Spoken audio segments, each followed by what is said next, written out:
Welcome to episode 3 of our Supporting Multilingual Learners video series. Today, we're going to focus on scaffolding instruction.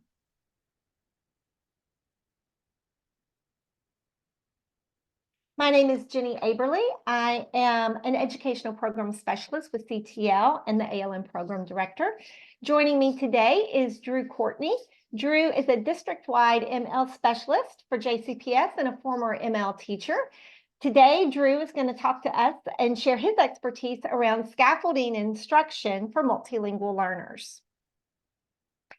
Just as a reminder, ALM is a Tier 1 whole school approach for literacy around those 5 subdomains that you see there at the top of the slide. If you look at that triangle, you can see that the intended goal is for students to engage in reading, writing, speaking, and listening, all around content and relative vocabulary to that discipline.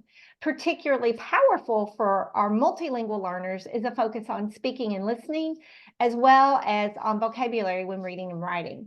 Over there to the right, you'll see those conditions for success. Those are like the operating system for ALM that's always running in the background.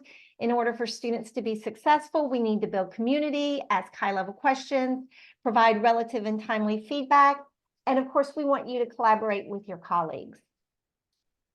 A key component of ALM is our thinking and learning framework that is really at the heart of our conditions for success. This framework is designed to promote active thinking, learning, and engagement with the content and among students through those 3 domains of build community, contribute knowledge, and think critically, and those 4 practices within each of those domains. I'll also say here that that build community piece is really important for our multilingual learners. We want them to feel safe in our classrooms and comfortable with sharing with one another. So I'm going to turn it over to you, Drew, if you'll talk to us about our objectives. All right, thank you, Jenny. So for this session, what we really want to focus on is kind of deepening that understanding about the appropriate uses for translations with our multilingual students. Also looking at how vocabulary development and front-loaded vocabulary can be very beneficial and helpful for our MLs. And the last one there is deepening the understanding on those routines and structures that our MLs really do need in order to be active participants in academic conversations, but also just in those daily classroom instructions too. So the first thing I really wanted to talk about was about vocabulary development. So before engaging in any sort of academic dialogue or any sort of academic writing, MLs need to be prepared in order to be that active participant. So if they don't have that background or that vocabulary necessary to be an active participant in the discussion or in the writing, then they're going to be struggling throughout that lesson. So this is why front-loading vocabulary, especially for your MLs, is very key for them to be an active participant. So they need to know what they're writing or talking about before they're participating with it.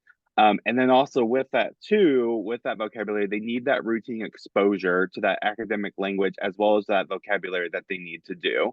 Now, ALM already has several strategies that can help front-load vocabulary. In the previous episode, I know Jenny probably mentioned about the Frayer model and the 4 square adaptation, as well as alpha blocks. But during this one, interactive word walls is something that we will highlight because that is very beneficial for our multilingual learners and their vocabulary development. So speaking of the interactive word walls, it's a great strategy that can be used to develop vocabulary understanding and as well as enhance content learning.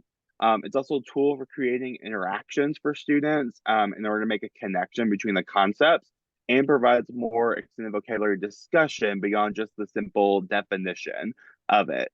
Students make sense of the words through representation and authentic usage.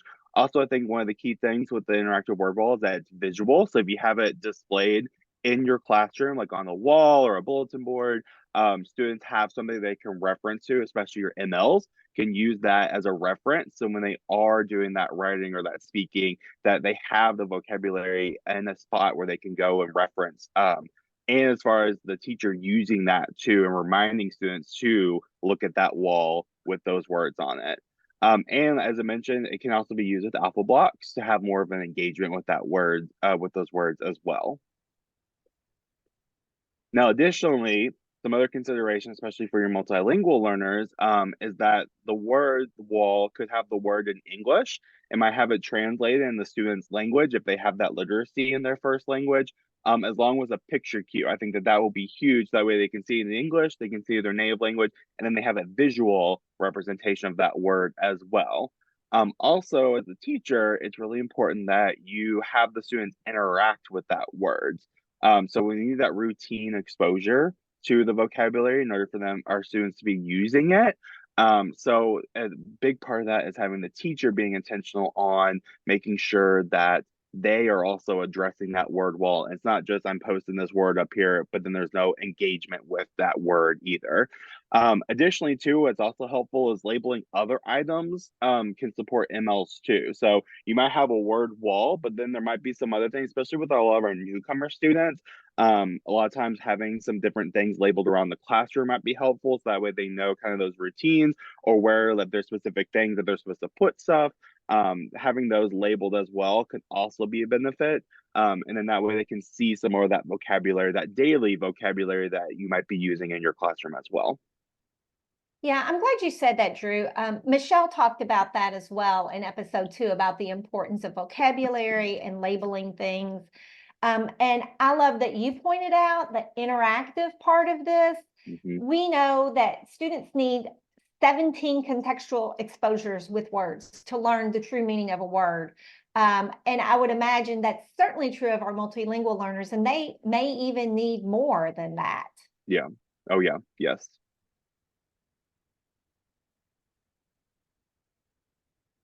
Now, this is not an ALM strategy, but this is a very common strategy that a lot of our ESL teachers use. And this example primarily is taken from an elementary perspective, but as a former high school Spanish teacher as well as an ESL teacher, when I was teaching Spanish, I actually used this. It's called the picture word inductive model, or what we call PWIM. I actually use this a lot with my students who were learning Spanish as a way for them to engage with the vocabulary in a meaningful way. So with the PWIM, really what it is that you have visual representations. So as an ESL teacher, I use this a lot to build background. So before we read a text, sometimes I would find images that would be represented in that text or in that story. And then I would have kind of my kids either independently or in small groups or even as a whole class, we will look at those images and then we basically would label all the things that we're seeing throughout it. So it can be the things as like the actual physical like words, like you see here, like we have like the word turtle, but they can also be things like it's hiding or it's inside, or even like those adjectives that we can use to describe it, especially if we're looking at like mood and tone of a story as well. But then the reason why we're doing that is we're labeling those words so that way when we engage in the text, they see and they're exposed to that vocabulary.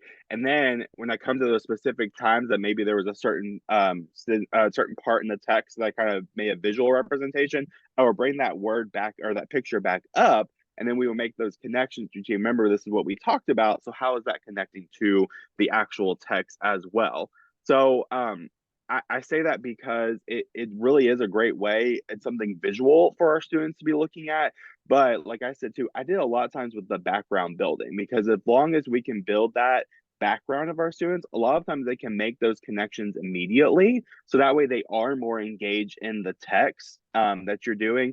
So I did this in, of course, in the ELA aspect, but then I'm thinking too with like science or even social studies or other content areas where you can have more visual representations of that concept or that topic that you're addressing, having the students look at it, label what they're seeing, then as they're going through the lesson, they're making those connections because you kind of front loaded a lot of this vocabulary ahead of time.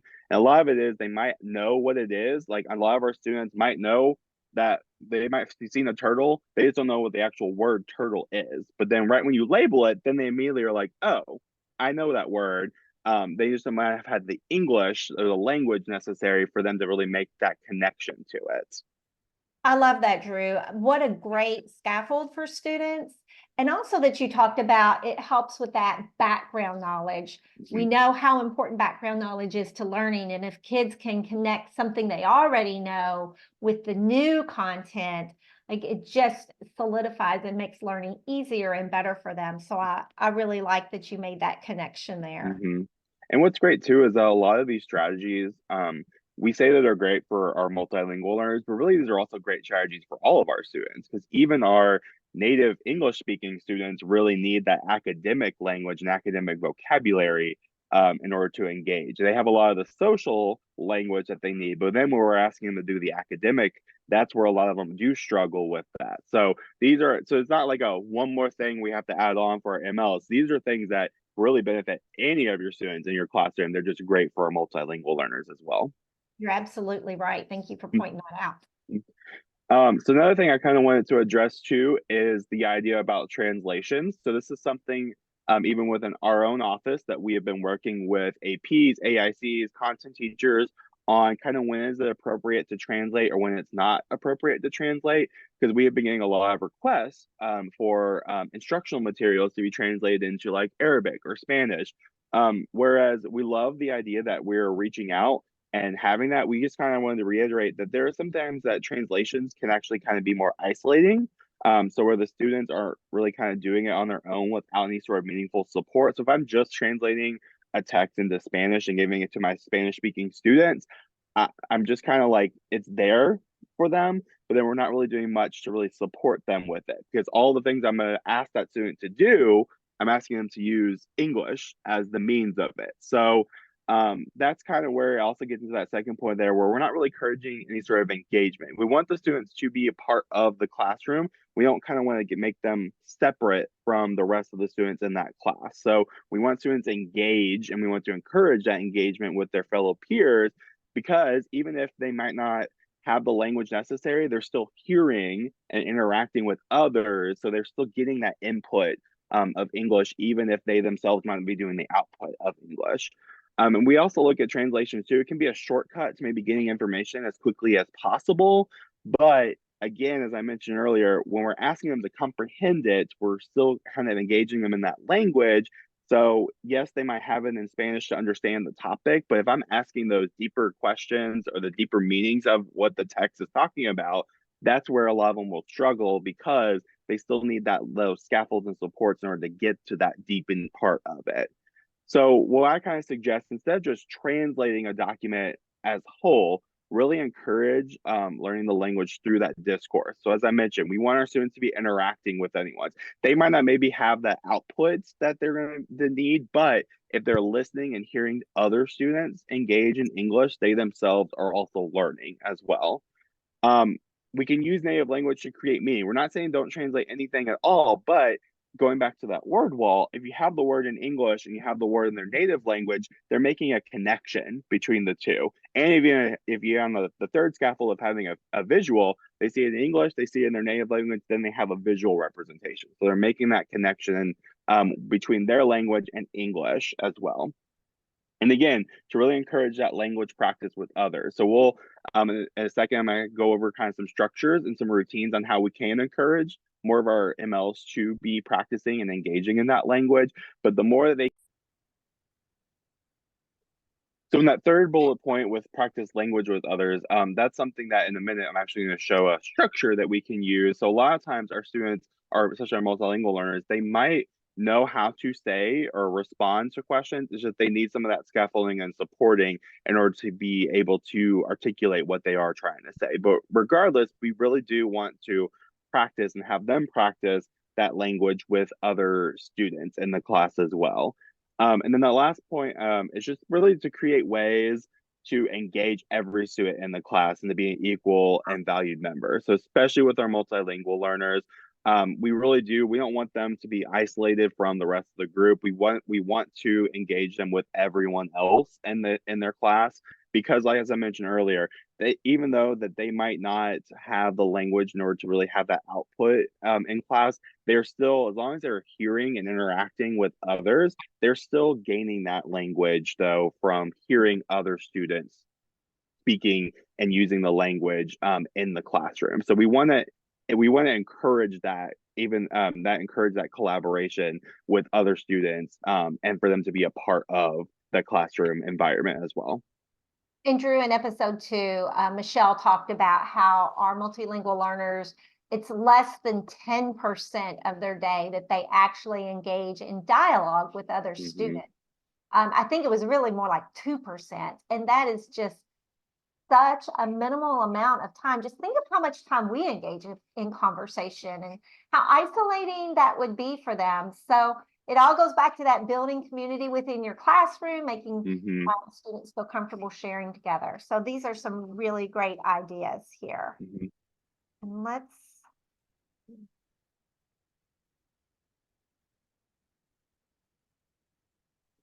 So additionally, this is a resource that is linked to into this slide deck when you have access to it.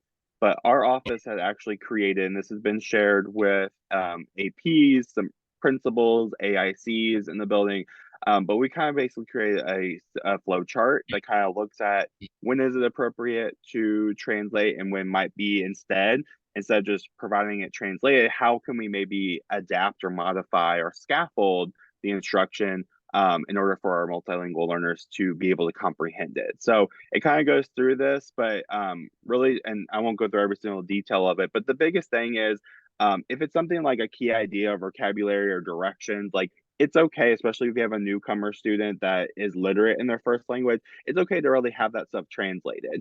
But if it's an assignment that you're giving all of your students, instead of just giving all of my students one assignment and then giving all my Spanish speakers the translated version, instead, what can I do to maybe scaffold that assignment that I'm giving all of my students that can help build up that background or that knowledge for my multilingual learners without just isolating them and giving them just a translated copy of it.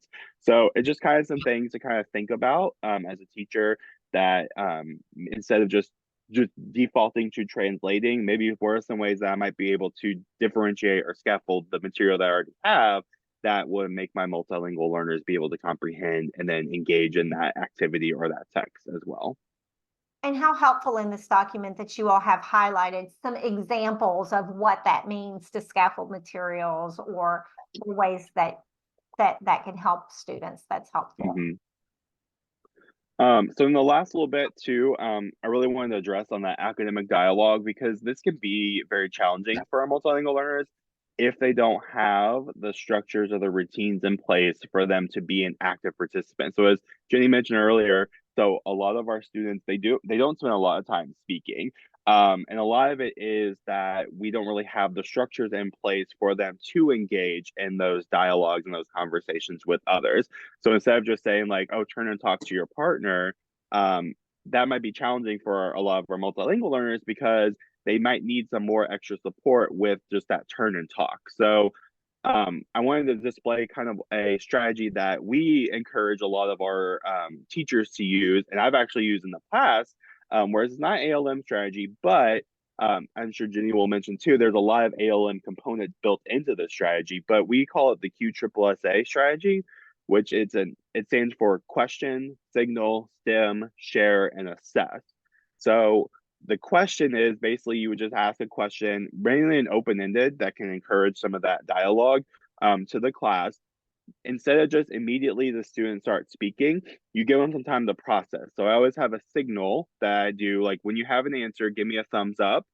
And then I always provide a sentence stem. So that way they have something that they can use that when they are going to share out or when they are going to engage with others, they have a start to it. Then the big key part here is that they need to share. So that sharing could be with either in a small group, a partner, whoever it might be. But this is giving our multilingual learners some time to practice what they were thinking. And if not, it gives the opportunity for them to maybe hear what their partner or what their group has shared. So that way they have some background too, because that last piece is that assess piece. So when you do select students to answer, if it is maybe a multilingual learner, they've had time to prepare, they've had time to share, they have a STEM that they can use, they practice it. But if they've not, they've heard other students answer. So it could be something that they could repeat, maybe an answer that they already heard. But instead, even if they're repeating someone else's answers, they're still engaging in that conversation. They're still practicing the language with that. And even I would even add on to sometimes I've even had my students write down their answers. So in that part where I'm giving them the signal, I might say take a minute to think, but then I also might encourage some of my students to write down what they're thinking So that way they have it on paper that then they can practice if once we get into that share piece. And if I call them in to assess, they can have it written down so that way they don't feel the pressure that I'm calling on them at random. They have something prepared ahead of time. Yeah, and you're right, Drew. ALM is all over this. That wait time, when we think of our thinking and learning framework, we call that pause. And we ask students to write about something, to get their thoughts down on paper before they actually talk to somebody so they have something to say. And part of our thinking and learning framework, we have questions, not question stems, but sentence starters and stems for students to use. And Michelle and I talked about that a little bit in episode Mm-hmm. 2. And then, of course, the sharing out, the opportunity to talk to other students. So you're absolutely right. Maybe this isn't a ALM strategy, but it's still, ALM is all over this, and it's really good practice for students. And it can be adapted for any content area too. Absolutely. Because any content can you use this strategy to encourage academic conversation and dialogue with all of your students in the That's right. Not classroom. just else. Finally, we're gonna really, we've talked about a lot of what's in the slide throughout this session. When we do ALM training, one thing that we talk about is cognitive load for teachers, for all students. I can imagine the cognitive load for our multilingual learners is so much greater than for our native English speakers, because not only are they trying to learn the content, like they're trying to understand the language and translate in their head. So that's got to be a really heavy lift for them. So just being aware of that and thinking about some little things that we can do and build into our instruction that can help reduce those inputs for our students as they're learning our content. I'm not going to read the slide because we've talked about most of this, but one way is to make sure students understand the processes that we're using and that we want them to use as they're learning, so that it helps them actually with the learning. So just slowing Mm-hmm. down a little bit, helping them understand the processes before trying to pair that with the content. Sometimes that can help students. And it might be me modeling how to use a particular graphic Mm-hmm. organizer, or modeling how to do a structured academic dialogue strategy with students, and that idea of presenting information in multiple ways. Michelle and I talked in episode 2 about how just images can help kids understand what you want them to do. And in those slides, we used a lot of different images, like if they were going to write, there would be a pencil and paper, or if they're speaking, maybe 2 heads talking. Something else we did in that episode that we didn't do in this one is turn on the captions. So as Mm-hmm. we were talking, captions were coming across the screen. So that's something that you could do. So just being aware of those kinds of things as you teach and design lessons. Mm-hmm. Yeah. And really, too, I'll reiterate, really knowing your students too is really going to be beneficial. So you as the teacher, and I mean this is true for any of our students, but especially our multilingual learners, like knowing a little bit about their background, knowing where they're coming from, knowing their ability can really help. And you as a teacher kind of have that power and control. So that way you might not, if you have a newcomer, maybe not immediately calling them out to share out an answer to everyone, but instead maybe like have a couple other students go ahead of them, and then so that they have some time to really kind of process what they're doing or what they're thinking, and then they maybe then giving them the opportunity to share. But then it kind of goes back to that community piece too. We really need to build that community in the classroom, that it's okay, especially for our multilingual learners. Like if you mess up or if you struggle, it's fine. We're all learning this together. So that was my biggest thing. Every time by class, we're all learning this together. So we are all in this together. So we're all going to make mistakes. It's okay. Even me as a teacher, I make mistakes. So we're learning from that though, but then also not to be like make fun or poke fun at kids for who are maybe having those struggles, but they are making the attempts to learn. So I think that's huge for any of our students really, but especially for our multilingual learners too. And I'll reference back to episode 1 with Molly, where she talked about using Infinite Campus to learn some more information about our multilingual learners. So if you didn't watch that, you might go back and look at that so that you can learn a little more about them outside of having a conversation with them and trying to learn about them. And I'll also give a plug for episode 4. Molly will be back, And we'll talk about, actually, she'll talk about grouping students, like what's the best way to group our ML students when we're having them work together and talk. And finally, we're going to leave you with these links. We know you can't access them in the video, but you have access to the slide deck where you can get those links and learn more. And I see a couple of new ones in here, Drew, from before, using QSSSA. Did I say it right? Yes, you did. Yes. And Um, then go ahead. I was gonna say, and then I added the document that we use for our flow chart for our translation. And then that last link is just kind of for your own looking at language and vocabulary development for our multilingual learners. It's a link that goes to several different articles centered around looking at that vocabulary and language connection. Great. And speaking of articles, these are the same links we've had in the other episodes. There's some really great articles that give you some additional tips and strategies for helping your multilingual learners. Like I said in the last episode, this is where I started. I read all of these and they were really helpful for me. I think you might find them helpful as well. So with that, we are finished with episode 3. Thank you so much, Drew, for joining me today and sharing your expertise. I always appreciate it and learn so much from you every time we talk. Here's our contact information, so you're welcome to contact us if you've got any additional questions, and we'll see if we can help you out. Yeah, and thank you for having me, Jenny. This was great. All right, thank you.